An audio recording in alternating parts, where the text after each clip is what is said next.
Bonjour à tous et bienvenue sur Montréal Boulevard. Le nom est assez évocateur et vous annonce la couleur.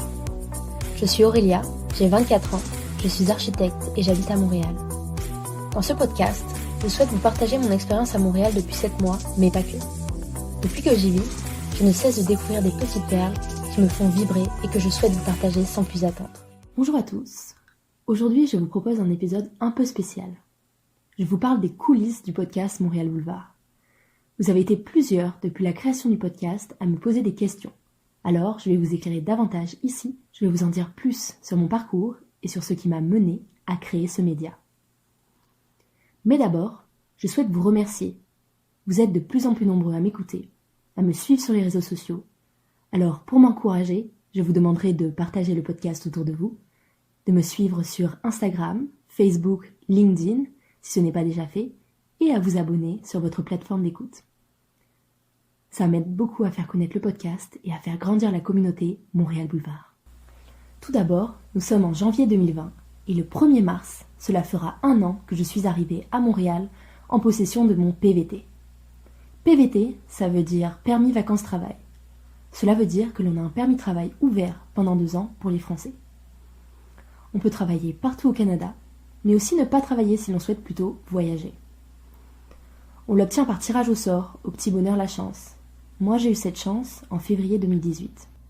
Ensuite, une fois que j'ai reçu la confirmation, suite à l'envoi de tous les documents demandés une fois qu'on est tiré au sort, donc les photocopies du passeport, les informations familiales, les photos, le paiement, etc. Une fois que ma demande de visa a été approuvée, je l'ai reçue en mars 2018. J'ai eu 1 an pour l'activer sur le sol canadien. Comme j'étais en plein dans mon année de diplôme d'architecte à l'ENSA Paris Val-de-Seine quand je l'ai reçu, que je devais également poursuivre par mon stage de fin d'études, etc., j'ai attendu 1 an exactement pour l'activer. Je suis donc arrivée le 1er mars 2019 à Montréal. Je me suis installée, j'ai trouvé du travail en 2 semaines dans l'agence d'architecture dans laquelle je travaille aujourd'hui. En parallèle, depuis de nombreux mois, bien avant mon arrivée au Québec, je m'intéresse beaucoup aux démarches responsables, plus écologiques et qui valorisent le local. J'ai beaucoup changé ma manière de consommer en tendant vers le zéro déchet et la consommation locale avec par exemple la suppression du plastique dans la salle de bain, l'utilisation exclusive de produits hygiéniques lavables comme par exemple les culottes menstruelles Madame Lovary dont je parle avec Erika Lebrun, la cofondatrice de la marque dans le tout premier épisode du podcast. Je m'intéresse également énormément à l'entrepreneuriat et aux initiatives positives à travers des podcasts que j'écoute, des personnes que je suis sur Instagram, sur YouTube, dont je pourrais vous donner les références dans la barre de description de l'épisode. Enfin, l'envie de créer mon projet à moi, de réaliser mes objectifs, de montrer au monde ce qu'il est possible de faire aujourd'hui, m'a définitivement poussée à créer mon podcast, pour donner la parole aux personnes qui créent le Montréal d'aujourd'hui et de demain. Montréal est une ville incroyable où tout est possible.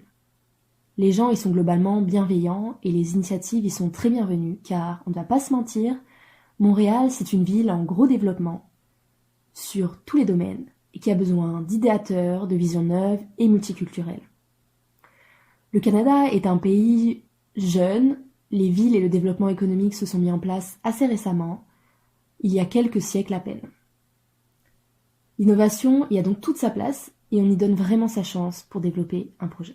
J'en ai donc profité pour créer ce projet qui me tient à cœur, dans lequel je souhaite vous donner des outils pour réaliser vos rêves et pour mettre en avant la richesse à tout point de vue de Montréal et du Québec que je découvre chaque jour. Un des points qui me tient à cœur est aussi la valorisation des initiatives faites par des femmes. Parce que je trouve qu'elles ne sont pas mises assez en avant dans les médias, même si ça tend de plus en plus à l'être. Je me fais donc en quelque sorte une des porte-paroles de ces initiatives à travers ce podcast, en interviewant une majorité de femmes, même si je donne la parole à tous les genres, bien sûr.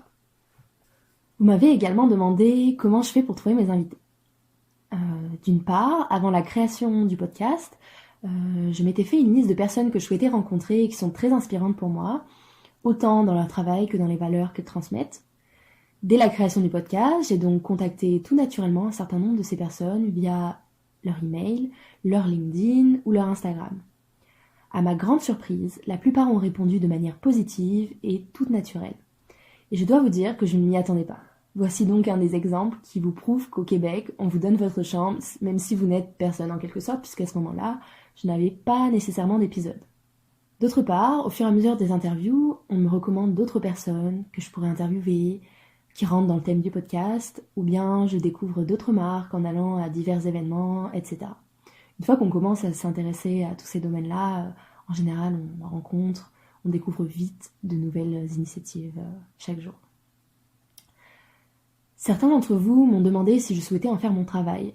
Je ne vais pas vous mentir, j'adore faire cela, rencontrer de nouvelles personnes, développer de nouvelles idées, lire vos retours qui me font chaud au cœur et voir le nombre d'écoutes qui augmente chaque jour. J'aime aussi beaucoup la liberté que me donne la réalisation de projets dont je suis la seule aux commandes. Mais d'autre part, j'aime beaucoup mon travail d'architecte et idéalement, je souhaiterais, dans le futur, partager mon temps entre mon travail d'architecte et la réalisation de mes projets. C'est-à-dire le podcast que j'ai actuellement, mais d'autres projets que je souhaite développer, notamment liés à l'empouvoirment des femmes, pour les aider à prendre le pouvoir de leur vie et de leur carrière. J'ai aussi eu des questions concernant les difficultés que j'ai rencontrées lors de la création du podcast. Au départ, la difficulté a été de me lancer. Je ne me sentais pas forcément légitime, n'étant pas journaliste, et je souhaitais aborder des sujets liés à de divers domaines comme le zéro déchet, la mode, les médias, l'entrepreneuriat, alors que je suis tout simplement architecte. Mais j'ai vaincu le syndrome de l'imposteur, car aujourd'hui, je fais ce que j'aime, et je vois que je suis de plus en plus suivie, ce qui me fait chaud au cœur. Deuxièmement, la difficulté a été d'oser publier ma voix. C'est quand même un challenge que de s'exposer aux oreilles et donc aux critiques de tout le monde. Mais j'ai aussi conscience que c'est le lot de tous les initiateurs de projets. Une autre difficulté rencontrée est le fait que plusieurs personnes que j'ai souhaité inviter sur le podcast ont manifesté lors d'un premier contact dans un grand intérêt en me proposant des dates, etc., sans finalement jamais me répondre et me fixer de rendez-vous définitifs. C'est un peu une déception parfois, mais je pense que beaucoup de personnes qui initient des projets rencontrent cette difficulté et que c'est important d'en parler, puisque tout n'est pas parfait, évidemment. Vous m'avez demandé également où sont réalisées les interviews. Alors je n'ai pas de local, de studio à moi pour l'instant, ce qui fait qu'en général, je réalise les interviews dans les bureaux des personnes interviewées. Ça me permet aussi de visiter les locaux des entreprises, donc c'est assez fun. Et sinon, je loue une salle à la Grande Bibliothèque de Montréal, ce qui est gratuit quand on a la carte de la bibliothèque, gratuite elle aussi. Comment j'héberge mes podcasts ? Je les héberge sur Ocha, qui est une plateforme payante, environ 10 € par mois pour l'option la plus simple, c'est-à-dire si tu as juste une seule chaîne de podcast, ce qui est mon cas. Sur cette plateforme, je publie les fichiers son, les descriptions, les visuels, de manière à créer l'épisode, et cette plateforme redistribue les épisodes sur toutes les plateformes d'écoute, que ce soit Spotify, Deezer, iTunes, Stitcher, Google Podcast, etc., etc. Vous m'avez posé la question aussi des personnes et des thèmes à venir. Comme vous avez dû le voir au fil des épisodes, je souhaite aborder un maximum de sujets à travers divers thèmes, divers domaines professionnels.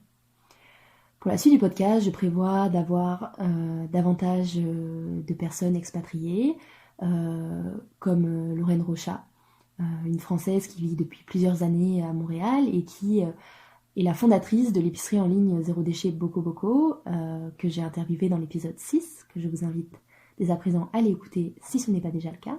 Donc je souhaite avoir plus de personnes expatriées pour qu'elles parlent de leur expérience au Québec.